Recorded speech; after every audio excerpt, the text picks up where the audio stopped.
Parfois il tente, ou Ken a une... Vous voyez, il est dans une espèce de guerre sainte, où il veut ramener les gens dans le droit chemin. Moi je suis dans une démarche un peu différente. C'est-à-dire que je considère qu'il y a certaines personnes qu'on ne peut pas sauver. On ne peut pas sauver toute la Terre. Et quand tu me dis que Akainu, un Odif, Barbe Blanche, tu es un ennemi de la République. Tu es un ennemi de la République, c'est comme ça. Qu'est-ce que vous voulez que je vous dise?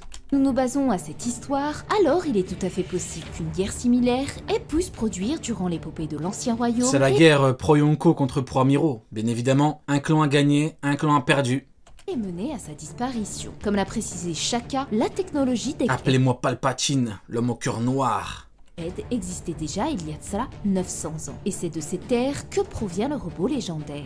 En d'autres termes, durant la guerre contre les 20 royaumes, l'ancienne civilisation a dû utiliser ces géants mécaniques et la lame insérée dans le corps de ce robot montre qu'il avait participé à la bataille. Si ces derniers étaient dotés d'une puce de commandement comme le sont les séraphins, alors une personne par le passé telle Im a pu utiliser... D'ailleurs, l'autre fois, vous vous rappelez, j'avais chié ouvertement sur Pluton. J'avais dit Pluton, au fond, le navire de guerre. Tu lui fous un Logia en face. Que peut-il faire? Rien, parce qu'il n'a pas de haki.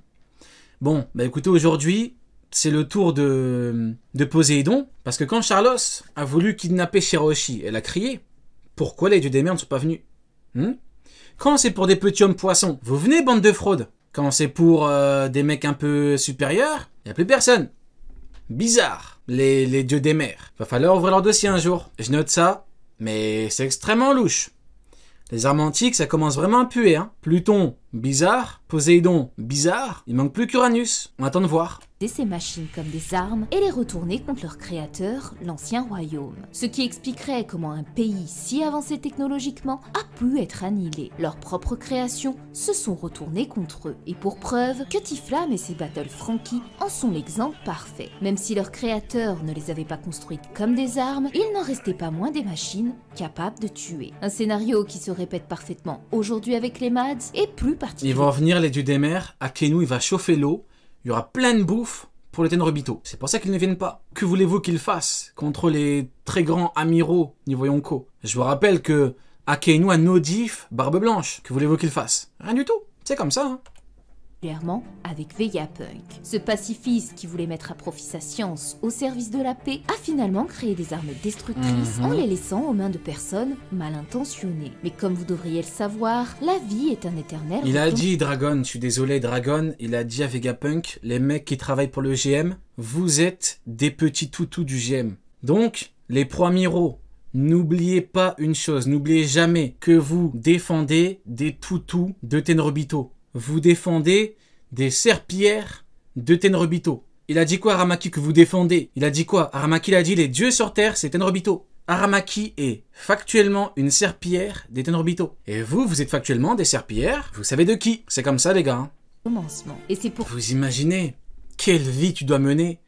Tu passes ta vie à défendre des toutous de Tenryubito. Vous vous rendez compte de la vie qu'ils ont décidé de mener? Ils se lèvent le matin et se disent « Ah, aujourd'hui, Aramaki, je vais dire qu'il est niveau Yonko, qu'il est trop fort. » Vous vous rendez compte? C'est la honte. Ah, c'est la honte, les gars. Faut être honnête, c'est la honte. Pourquoi c'est des toutous de Tenryubito? Vous avez vu comment il a chié sur Aramaki? Il a dit « Attention! Sinon on va t'exécuter, sale merde !» Tu passes ta vie à défendre des tueurs de bébés. Sengoku, il a tué des bébés, il a fait tuer des bébés. En même temps, ils se reconnaissent en tant que serpillère anglophone. Guerre d'il y a 800 ans pourrait probablement se reproduire aujourd'hui. Le Germa Double Six, les Séraphins, faisant face aux plus grandes puissances des océans. Une armée gigantesque qui se dresserait pour annihiler tous les ennemis du gouvernement. Le malveillant Palpatine, Ryuki et Palpatine. Du moins, c'est ce qu'on pourrait croire. Car s'ils se sont vus implanter un virus, ils se devront en toute logique de se retourner contre leur créateur et hiérarchie. Reste à savoir qui pourrait être à l'origine d'une telle chose. Un homme a souhaité par le passé... Ah, les gars, on y vient, préparez-vous, préparez le popcorn, préparez la boisson, on y est. La mission du géant mécanique de s'attaquer à la terre des dragons maître célestes, du monde, à la différence qu'il ne s'agissait pas de Marie-Joise, mais bien de God Valley. Rock Ditchebek, ce pirate ayant pour ambition de devenir le roi du monde et qui fut stoppé par l'alliance de Goldie Roger et Monkey D. Garp. Il possédait un équipage quasi... Bah, regardez l'équipage de Zinzin. Vous voyez Baggy. Baggy, l'on dit Teyonko parce que t'as pu soumettre 2 Shishibukai. Là, Rox dit Echtebest, il a pu entre guillemets soumettre 4 futurs Yonko ou équivalents. Et on, et on me dit que Xebec vaut pas au minimum de Yonko. Vous vous rendez compte du niveau qu'il faut avoir? Vous vous rendez compte ou pas? Du niveau qu'il faut avoir? Kaido, Barbe Blanche, Big Mom, Shiki, c'est des gens, normalement, eux, ce sont des leaders. Vous voyez? Ce sont des leaders, ce sont des chefs que tu peux difficilement mettre dans ton équipage, dans ton groupe. Inébranlable et qui comptait pas moins de 3 futurs empereurs. Presque tous ses membres aujourd'hui Baggy, la Somi, l'horrible Mid et Crocodile, ils lui ont dit t'es Yonko. T'imagines Xebec? ont tenu une place importante dans l'aventure de Luffy. Thriller Bark a permis... Non mais c'est simple, de toute façon je m'inquiète pas. Parce que je sais très bien comment ça va se passer. Ce qui doit se passer, se passera les gars. Donc c'est évident. Bon, on attend ça de pied ferme, on a l'habitude. Introduire le Captain Jaune, dont l'histoire se poursuivra au travers la quête de son mystérieux trésor. Ça arrive. Marineford, quant à lui, fut Il est là, l'homme qui s'est fait no-diff par Akainu. l'arc dédié à Barbe Blanche, capitaine du frère de Luffy. Suivra un chapitre 0 et un film dédié à Shiki. Aux portes du Nouveau Monde, c'est Big Mom qui entre en scène avec l'arc de Whole Cake Island qui se poursuivra jusque sur la Terre Regardez. C'est quelque chose, hein, les Yonko, hein. des Wa, où elle y retrouve son ancien coéquipier Kaido, qui sera vaincu par Luffy. Après avoir quitté les eaux tumultueuses de Wano, l'arc de Ed nous mène sur les traces de Wang Zi et son affrontement face à Barbe Noire, qui lui coûta le trône de la ruche. Puis de Miss Buckingham, scientifique des Rocks, qui n'est autre que Bakin, dont Stussy est le clone. Bakin qui a parlé avec qui? Marco, mais bon, vu qu'Oda était bourré, il a oublié de tuer Marco. C'est bien évident. Je mettais une cuite. Pas possible, il était complètement bourré. À la fin de Nigashima, il a dit merde, j'ai oublié de tuer Marco, merde. Est-ce que là, vous commencez à comprendre? Parmi tous les Rocks, 7 membres sur 8 ont été présentés. Il n'en reste donc plus qu'un à découvrir, Silver Axe. Qu'il se révèle être le mystérieux Fred Deckhead, se monte dans la prison d'Impel Down avec le sauvetage de Weibel, ou obtienne un récit parallèle comme avec Wang Zi et Barbe Noire, peu importe, il apparaîtra bel et bien. Et si le dernier membre des Rocks apparaît, ça signifie avant tout que nous terminerons par le capitaine, le god. C'est H d'argent? Silver... Ah oui, Silver Axe. Ah ouais, Silver Axe, H d'argent. Bah je sais pas pourquoi elle dit pas H d'argent du coup, mais ok, H d'argent. De cet équipage, Roddy Chebec. Cela pourrait... J'ai du mal à suivre, hein. Roxy Chebec, Silver Axe. J'ai du mal à suivre, hein. D'ailleurs faire grand lien avec l'annonce d'Oda, selon laquelle un mystérieux personnage au bandeau apparaîtrait à la fin de One Piece. Serait-ce alors également lui, le fameux pirate dont Shanks souhaitait parler au Gorosei? Car, ne l'oublions pas, le roux a été recueilli sur l'île de Godvan. Regardez, ça, c'est après la bataille contre l'équipage de Xebec. Regardez leur état. Regardez leur état. Tout le monde est en pleine forme. Pendant que l'horrible Garp, on l'a vu, il pissait le sang. On l'a vu, l'horrible Garp. Il en pouvait plus. Il saignait de partout. Il allait mourir debout. Il était KO. Tu le pousses, pour reprendre les mots de Shiryu dans la VF, il s'écroule comme une masse. Regardez eux. Rayleigh, Gaban, Roger. Regardez comment ils sont en pleine forme. Eh ouais les gars, c'est pas pareil hein. Fallait ici même où se tenait la grande guerre menée par Chebec. Et c'est peut-être la raison pour laquelle il souhaite aujourd'hui affronter Kid. Il fait confiance à la nouvelle génération et les prépare pour faire face au plus grand ennemi qu'ils devront affronter. Cet ennemi qui a attendu patiemment dans l'ombre pour prendre sa revanche et orchestrer l'avènement de la guerre des clones. L'homme qui sera à l'origine de la guerre des clones. S'il y a 38 ans dans la vallée des dieux, il faisait face aux héros de la marine et au futur roi des pirates, ici, il se confronterait de nouveau à une alliance du gouvernement et des pirates dont serait à leur tête Luffy. Reste cependant une alliance du gouvernement et des pirates contre Xebec. Attends, t'imagines, Luffy doit s'allier avec plein de pirates et le GM pour battre Xebec. Vachement fort, Xebec, hein. Si ça arrive, il va venir avec une armée, ça va être la folie, hein. À découvrir où cette guerre va nous mener et les conséquences. Heureusement, du côté de Luffy, il y aura Akainu qui nous dit fait Barbe Blanche. Les conséquences seront-elles les mêmes que pour celles de l'ancien royaume? L'ère actuelle dans laquelle... Mais bon, vous comprenez pas, en fait c'est pas possible, vu que Xebec égale Kaido, eh oui. Et comme Luffy a battu Kaido, bon bah voilà. Nous trouvons dans One Piece est celle du changement et de la liberté. Bien que les clones soient des machines, l'erreur de la science a été de penser qu'ils n'étaient que des créations au service de l'homme, sans prendre en compte les sentiments dont ils ont été dotés. Il est là le tyran. La famille Vince au service de l'homme, sans prendre en compte les sentiments dont... Il est là le faux tyran. Kuma le tyran. Je commence à me rappeler pourquoi je l'avais chié dessus. Hein. En fait, c'est une girouette humaine et un menteur. Kuma le tyran, mais en fait, c'est un révolutionnaire bienveillant. Kuma le GM, mais la marine, mais les révos, mais ça, mais ça. Je commence à comprendre, hein. L'horrible Pumba. Qu'ils ont été dotés. La famille Vinsmoke en est le parfait exemple. Sanji soulignait la cruauté de cette famille envers le Garma, malgré qu'ils ne soient que de simples robots. Or pour Juge... Sanji, il a vraiment le cœur blanc. Hein. Sanji, c'est vraiment mon némésis. Vous voyez, moi j'ai le cœur noir. Lui, il a le cœur blanc de ouf. Ah, il a le cœur blanc, il a dit non, c'est des robots, comment tu peux faire ça? Faut pas frapper les robots. Ouais, Sanji, il est trop bienveillant. Sanji. L'humanité n'avait nullement sa place pour devenir l'être ultime. Lui qui semblait pourtant vouloir... Après, il faisait chier Pumba avec Bonnie, là. Vous vous rappelez, elle courait partout. Commence à faire chier. Mon père, faut pas frapper mon père. Oh, c'est bon, moi je suis Luffy. Luffy, il est pas malveillant comme moi, mais moi j'aurais dit, bon, au bout d'un moment, tais-toi, sinon on va frapper toi et ton père. Vous deux, on a marre de vos conneries. Je viens de battre Kaido, tu me fais chier avec l'horrible Pumba. Je sais pas que ça à foutre, hein. Cité Bilka ne s'est pas aperçu que derrière ces machines, il y avait une âme. Des êtres dotés de sentiments si forts qu'ils ont été prêts à quitter leur terre et voyager aux confins de la lune pour venger leur défunt maître contre les hommes l'ayant tué par inadvertance. Ils ont ri, ils ont pleuré et ont souffert tout comme n'importe quel humain. Et pourtant, ils n'étaient bien que des machines.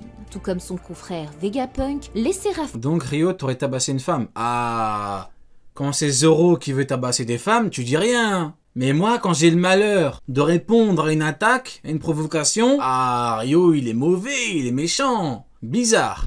Quand c'est Zoro, ah non, Zoro, il peut faire ce qu'il veut. Attends, mais t'as vu comment il est, Zoro? Il est trop badass. Ah, bizarre. 2 poids 2 mesures, les gars. 2 poids 2 mesures. Enfin, ont prouvé qu'ils avaient également leur propre... Le cœur est noir. J'arrête. Conscience et libre arbitre, dès lors où ils ne sont plus sous commandement. Zoro ne s'y est d'ailleurs pas trompé.